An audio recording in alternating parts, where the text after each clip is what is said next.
Your call, Dermot. Cheers. Thanks, brilliant. Thank you. Take care. Ken. Good morning, Neil. That's not Ken Cash, no? Yes.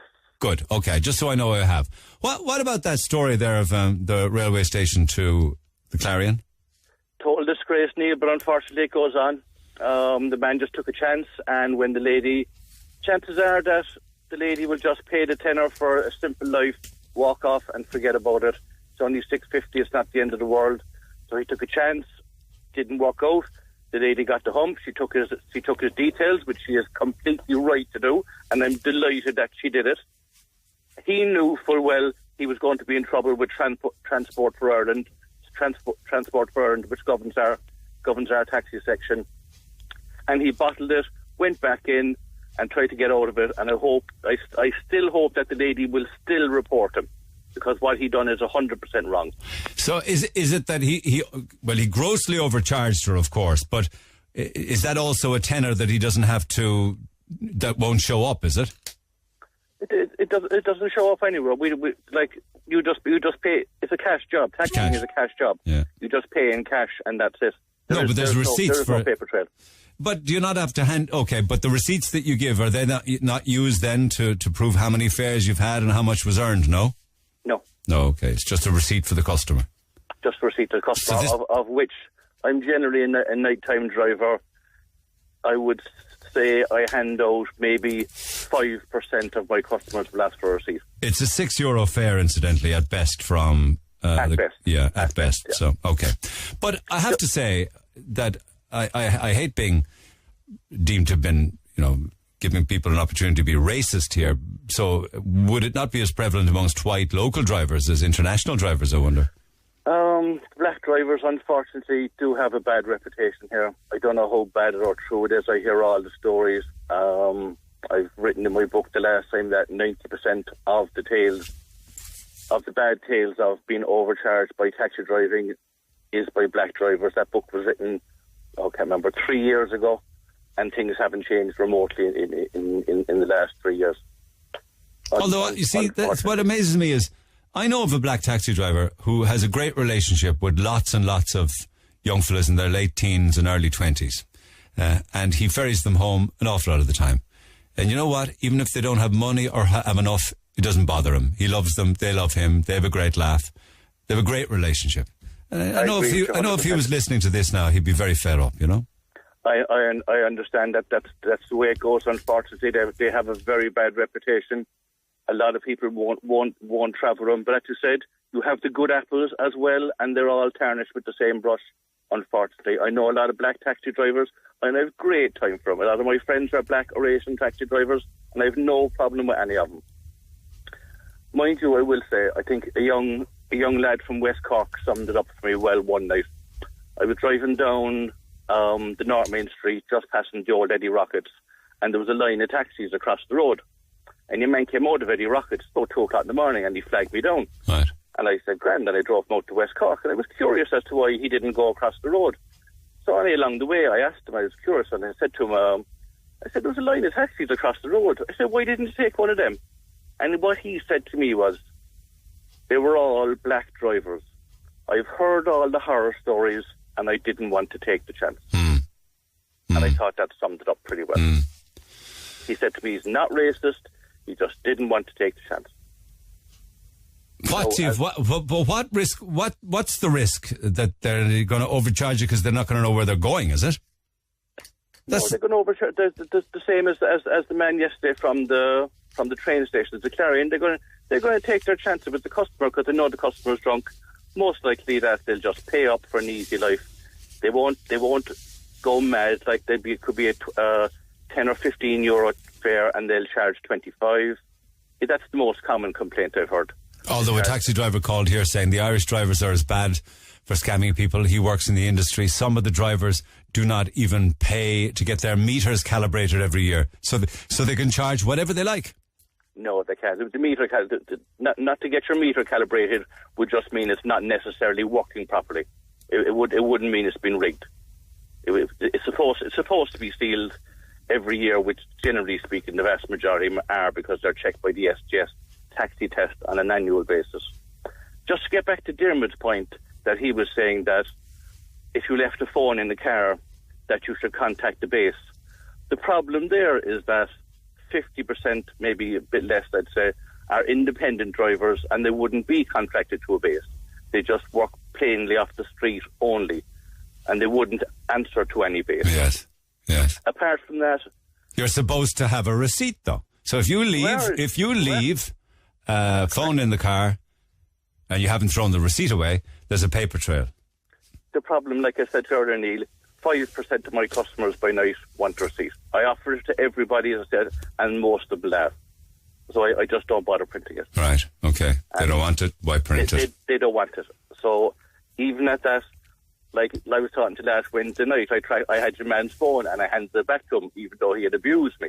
Remember you telling me about that last Wednesday morning? Yeah. He had abused me out in Wilton, and he rang his phone and I gave it back to him for the fare only, nothing else. But the girl here, she says she'll never get another Cork taxi with a Cork driver. She said, I can't come on, but she says she got a cheap fare from a taxi a few weeks back. He dropped off all her friends and then said he gave them the cheap fare because he wanted to hook up with her.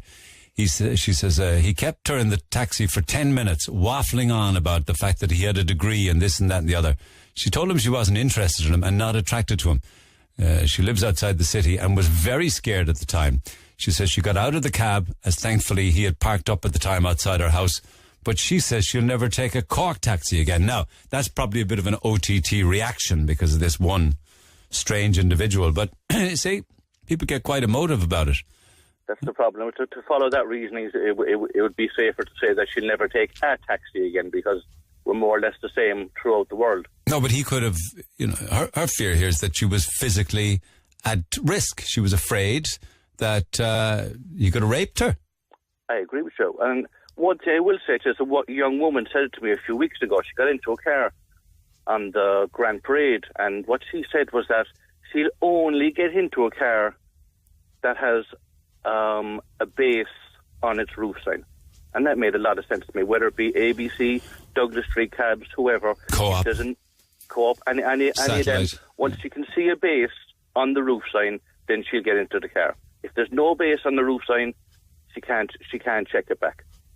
I hate generalizations, I find they can be very unfair on people and individuals. I understand that. Well, the thing is that people get into taxis by night. There's regulations all over the cab. He'll have his ID plate on the car. He'll have his ID number on the side of the car also.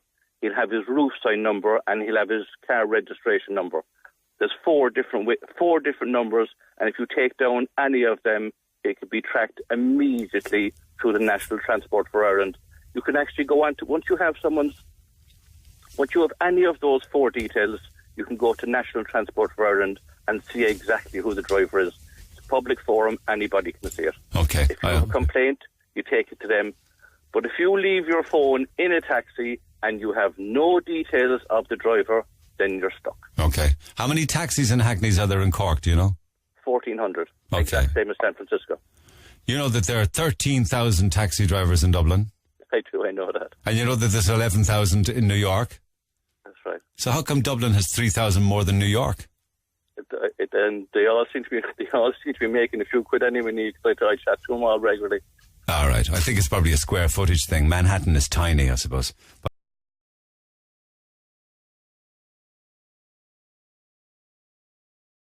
You wanted to comment on the taxi driver or drivers who have phones that they want money for to give back. They won't give them back unless you pay them. First of all, these taxi drivers are bang out of order. Absolutely. They're bang to rights also.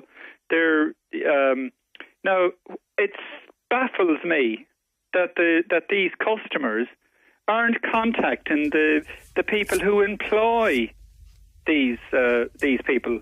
Because when a taxi man gives you his details, there's usually Z, XYZ cabs or yellow cabs or, kind of written on it, and the guy's phone number. On the receipt, is it? Yeah. Assuming you get... No, but on the car, because he'd like you to pick him, he'd like you to employ him again sometime, I presume. Oh, yeah, you're talking about, the roof sign. Yeah, but why don't these people... Why are they taking, why are they taken effectively the law into their own hands, which is contacting these people direct instead of contacting the people who employ them and say, look, this is what your employee has done. You know, kind of his telephone number is, 086 blah blah blah, whatever. They will have a record of exactly who that person is, and they will be in a position to get in touch with them immediately and say, look, hand that phone back to that person. By the way, don't these people come before some kind of tribunal or some kind of, once again, I'm ignorant of all of this. Well, your license is renewed over. It's called a PSV license. And if there is allegations of, if you have been convicted of something in the meantime, or if there are allegations of wrongdoings or whatever, wouldn't this be brought to the attention of, maybe taxi drivers can phone in and tell? By the way, I'm ignorant, I must admit, of this, but for God's sake, assert yourselves. That's all I can say. Anybody who's, by the way, this happened in England to me. I left a phone in a taxi guy, and he was the other side of London, but we agreed to meet halfway or something, and he was more than happy to give it back to me. And was there a charge? Nothing, and he didn't want anything, even though it cost him to get to you. He just says it was convenient for him to be there at the time, whatever. I know. But he very kindly, and God bless the man, whatever. And as for that woman who made the allegation of wrongdoing against people of ethnic minorities and that's outrageous. Her behaviour is, once again, if an Irish fella, is she going to boycott all Irish people? Let's pretend there's a fella from Donegal who's done her a bad deed. Is she going to blacklist, excuse the pun, all Donegal people because somebody from Donegal did her something bad? No, that's good. However, what would you say to somebody who, on the last two occasions that they got a taxi and the driver was black, once in Dublin and once in Cork, they were grossly overcharged? Oh no, I can put. They shouldn't have. They were paid. They were ripped off. In the first case, they didn't pay the full amount. They paid what they thought was fair. In the second case, they said, "I'm going to pay it, but I will never sit into a black taxi again." Well, no, but why did she pay it in the first instance? It wasn't her. Actually, it wasn't her at all. It could equally, in actual fact, it was me. The only thing that's not true about this sentence is I didn't say I will never sit into a black taxi again, because I'll get into anyone again. But I can guarantee you the next time I do, I'm not going to be ripped off. I'm going to pay what I think is fair. Yeah, absolutely. And I'm not going to be taken. On the meter. Well, no, because you see, you pay what's on the meter. They can take you all over the place before you can get to your destination. So, but I use taxis from time to time, and the person usually tells me in advance it's going to be 20 or... Oh, I've never heard that. That's a good idea. Well, no, down in... Well, but if you had somebody who... Cork I live in, but... Okay, but in the city, if you had somebody who, on the last two occasions that they got into a taxi that was being driven by a black driver, they were ripped off, would you think that they'd be right or wrong to say, well, that's not going to happen to me a third time. I'm going to just get into white man's taxi? I know it sounds awful when I put it like that, but can you blame somebody for saying, not anymore? Catch me once, more fool. But once again, are you going to ask everybody, are you from Donegal? No, I know what you mean. The Donegal scenario. I know what you but are you suggesting that people should just keep on taking the risk? No. Once again, these people, they have they're working under some direct, there's somebody who employs them, I believe. They have to register with a taxi firm, don't they, I think?